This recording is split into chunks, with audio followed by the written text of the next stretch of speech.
BNP chairman Tarique Rahman প্রধানমন্ত্রী হিসেবে দায়িত্ব গ্রহণে ৪ মাস পর প্রথমবারের মতো সরকারি বিদেশ সফরে যাচ্ছেন। ২ দিনের সফরে ২১ জন মালয়েশিয়ায় যাচ্ছেন তিনি। মালয়েশিয়ার প্রধানমন্ত্রী আনোয়ার ইব্রাহিমের আমন্ত্রণে এ সফর অনুষ্ঠিত হতে যাচ্ছে। প্রধানমন্ত্রীর প্রথম বিদেশ সফরের আমন্ত্রণ এসেছিল ভারত থেকে। ফেব্রুয়ারিতে ভারতের প্রধানমন্ত্রী নরেন্দ্র মোদী তাকে দিল্লি সফরের আমন্ত্রণ জানিয়ে চিঠি পাঠান। আমন্ত্রণ এসেছিল মালয়েশিয়ার প্রধানমন্ত্রী আনোয়ার ইব্রাহিমের পক্ষ থেকেও। এরপরে চীনের প্রধানমন্ত্রীর আমন্ত্রণপত্র আসে বেইজিং সফরের জন্য। শেষ পর্যন্ত ভারত বা চীন নয়, সরকার প্রধান হিসেবে নিজের প্রথম বিদেশ সফরের জন্য মালয়েশিয়াকে বেছে নিয়েছেন তারেক রহমান। কেন মালয়েশিয়াকে প্রথম সফর হিসেবে বেছে নিলেন? সফরে কোন বিষয় গুরুত্ব পাবে? এসব এখন আলোচনায়। জানা যায়, বর্তমানে দক্ষিণ এশিয়ায় ভারত ও চীনের মধ্যে তীব্র কৌশলগত প্রতিযোগিতা চলছে। নতুন সরকারের প্রথম সফর হিসেবে দিল্লি বা বেইজিংয়ে যে কোনো একটিকে বেছে নিলে অন্য পক্ষের কাছে ভুল বার্তা যাওয়ার ঝুঁকি থাকত।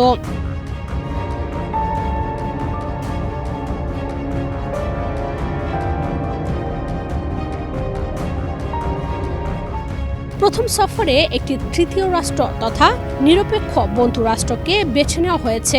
যদিও সফরের আনুষ্ঠানিক আলোচ্য সূচি এখনও প্রকাশ করা হয়নি, তবে সংশ্লিষ্টদের ধারণা সফরকালে সাধারণ কর্মী নিয়োগ, বাণিজ্য ও বিনিয়োগ, শিক্ষা, সামরিক, অর্থনৈতিক অংশীদার এবং আঞ্চলিক শান্তির বিষয়গুলো বিশেষ গুরুত্ব পাবে।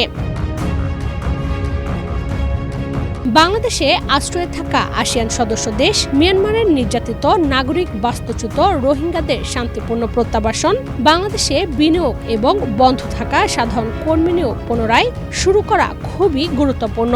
বিশ্লেষকরা বলছেন, আন্তর্জাতিক, আঞ্চলিক এবং দক্ষিণ পূর্ব এশিয়ায় মালয়েশিয়ার কৌশলগত অবস্থান বিবেচনায় বিদেশ সফরে প্রথম গন্তব্য হিসেবে মালয়েশিয়াকে বেছে নিয়েছেন তারেক রহমান। কারণ দীর্ঘদিনের পরীক্ষিত বন্ধুরাষ্ট্র মালয়েশিয়ার সঙ্গে বাংলাদেশের সম্পর্ক শুধু কূটনৈতিক নয়, বাণিজ্য, শ্রমবাজার, শিক্ষা, বিনিয়োগ এবং অর্থনৈতিক সহযোগিতার ক্ষেত্রেও বিস্তৃত। জানা যায়, সফরে দুই দেশের প্রধানমন্ত্রীর মধ্যে দ্বিপক্ষীয় বৈঠক অনুষ্ঠিত হবে। বৈঠকে শ্রমবাজার, বাণিজ্য ও বিনিয়োগ সম্প্রসারণ, প্রবাসী বাংলাদেশিদের কল্যাণ, হালাল খাদ্য শিল্প, মুক্ত বাণিজ্য চুক্তি, অর্থনৈতিক সহযোগিতার সহ বিভিন্ন বিষয় গুরুত্ব পেতে পারে। সফরের দ্বিতীয় দিনে অর্থাৎ ২২ জুন দুই শীর্ষ নেতার মধ্যে দ্বিপক্ষীয় বৈঠক আয়োজনের বিষয়ে কথা চলছে। তারেক রহমানের এ সফর ঘিরে কূটনৈতিক ও ভূরাজনৈতিক মহলে বেশ আলোচনা শুরু হয়েছে। মালয়েশিয়া সফর শেষ করেই ২৩ জুন তার চীন যাওয়ার কথা রয়েছে। এ জোড়া সফরকে বিদ্যমান ভূরাজনীতিতে তারেক রহমান সরকারের দৃষ্টিভঙ্গির প্রতিফলন হিসেবে দেখা হচ্ছে। মালয়েশিয়া মুসলিম সংখ্যাগরিষ্ঠ এবং দক্ষিণ পূর্ব এশিয়ার অন্যতম অর্থনৈতিক শক্তি। প্রথম সফরে সেখানে যাওয়ার মাধ্যমে মুসলিম বিশ্ব এবং আসিয়ান অঞ্চলের দেশগুলোর সঙ্গে বাংলাদেশের সম্পর্ক আরও এক ধাপ এগিয়ে নেওয়ার বার্তা বহন করে।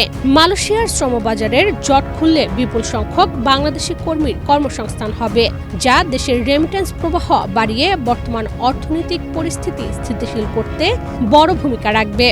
সামগ্রিকভাবে প্রথম বিদেশ সফর হিসেবে মালয়েশিয়াকে বেছে নেওয়ার সিদ্ধান্তকে দেশের ভূরাজনৈতিক বিশ্লেষকরা অত্যন্ত পরিপক্ব ও কৌশলগতভাবে সঠিক পদক্ষেপ হিসেবে দেখছেন।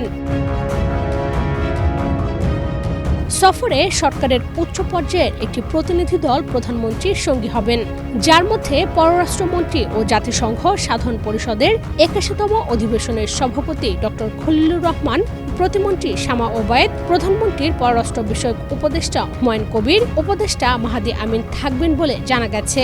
এছাড়া প্রবাসী কল্যাণ মন্ত্রী সহ আরও কয়েকজন মন্ত্রীও প্রধানমন্ত্রীর সফরসঙ্গী হতে পারেন। সূত্রের তথ্যমতে, প্রধানমন্ত্রী চীন সফরের আগে ওয়ার্ল্ড ইকোনমিক ফোরামের একটি কর্মসূচিতে অংশ নেবেন। প্রধানমন্ত্রীর চীন সফর ২৩ থেকে ২৬ জুন। সফরটি ঘিরেও সংশ্লিষ্ট কর্মকর্তাদের মধ্যে দৌড়ঝাঁপ শুরু হয়েছে। ২১ জুন শুরু হওয়া দুই দেশের সফর শেষে তারেক রহমানের ২৬ জুন ঢাকায় ফেরার কথা রয়েছে। সব মিলিয়ে প্রধানমন্ত্রী তারেক রহমানের আসন্ন মালয়েশিয়া সফরে বাংলাদেশের জন্য একটি গুরুত্বপূর্ণ কূটনৈতিক ও অর্থনৈতিক সুযোগ সৃষ্টি হবে বলে সবাই প্রত্যাশা করছেন। এ সফর দুই দেশের সম্পর্ক নতুন উচ্চতায় নিয়ে যাবে।